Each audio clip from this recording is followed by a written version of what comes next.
قل الحمد لله قل الحمد لله قل الحمد لله وسلام على عباده الذين اصطفى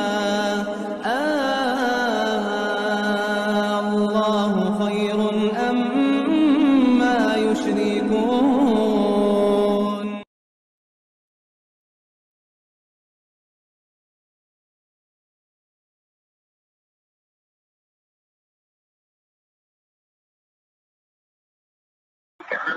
Assalamualaikum. Waalaikumsalam warahmatullahi wabarakatuh. Dengan Bapak siapa, di mana Pak?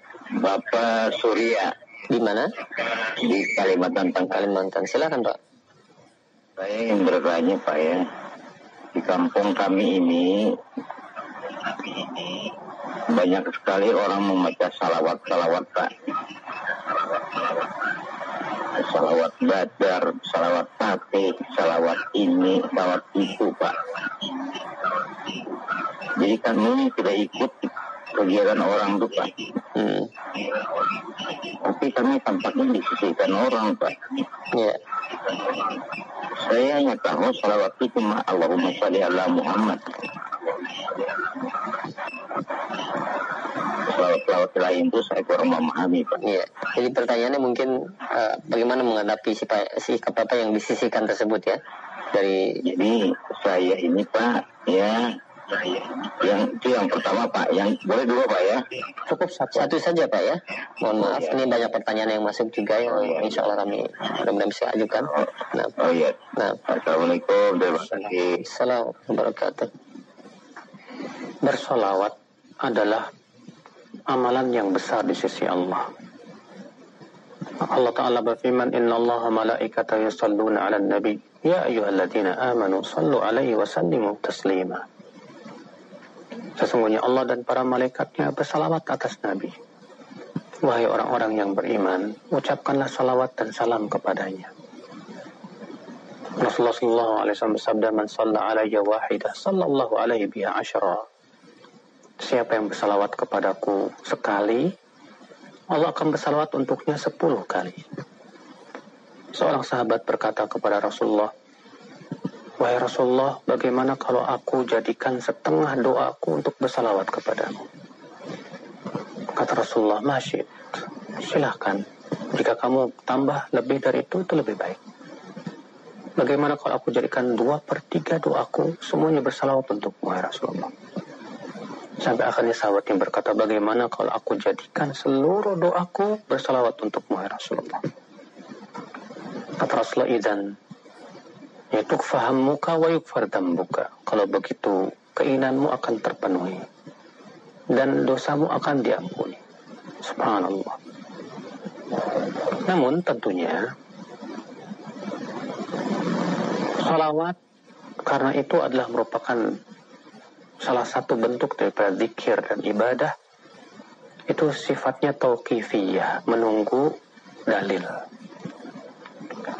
Oleh karena itu tidak ada satupun sahabat yang berani membuat salawat sendiri.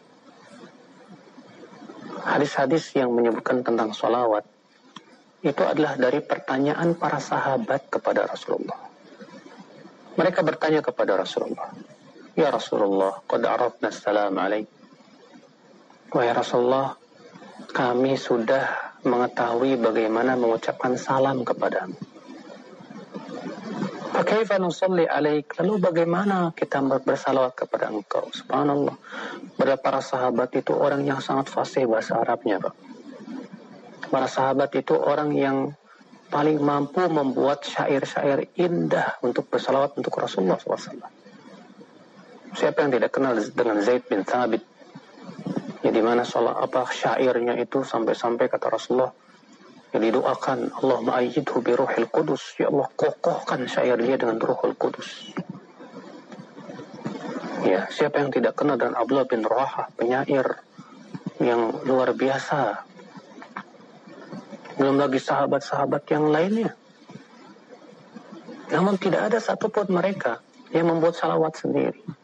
Apakah pernah kita mendengar Zaid bin Thabit misalnya membuat salawat namanya salawat Zaidiyah? Abu Bakar misalnya, salawat Abu Bakar, ya Umar misalnya, salawat Umariyah, tidak ada sama sekali. Ya, salawat-salawat yang ada itu semua diada-adakan di akhir zaman. Lihat, para sahabat saja tidak berani untuk membuat lafaz salawat sendiri.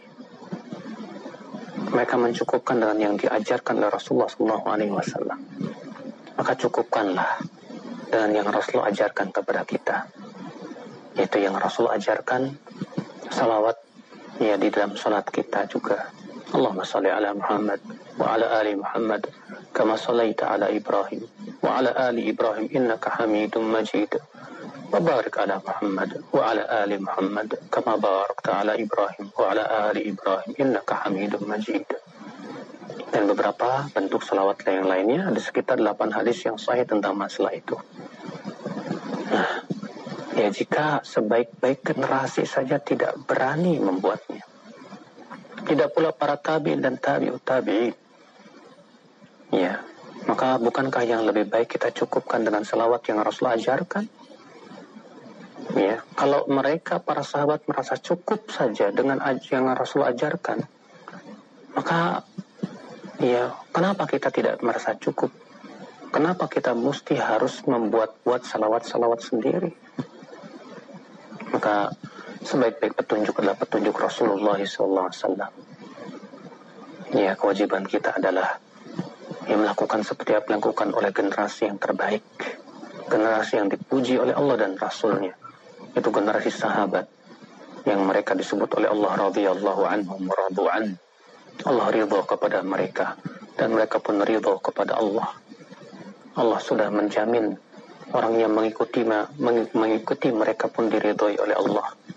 Allah berfirman, was-sabiquna al-awwalun minal muhajirin wal ansar walladzina tabauhum bi ihsan radhiyallahu anhum. Dan orang-orang yang pertama kali masuk Islam dari kalangan muhajirin dan ansar dan orang-orang yang mengikuti mereka, apa yang terjadi? Allah ridho kepada mereka. Allah ridho kepada muhajirin dan ansar. Dan Allah ridho kepada orang-orang yang mengikuti mereka. Ya, subhanallah. Allahu a'lam.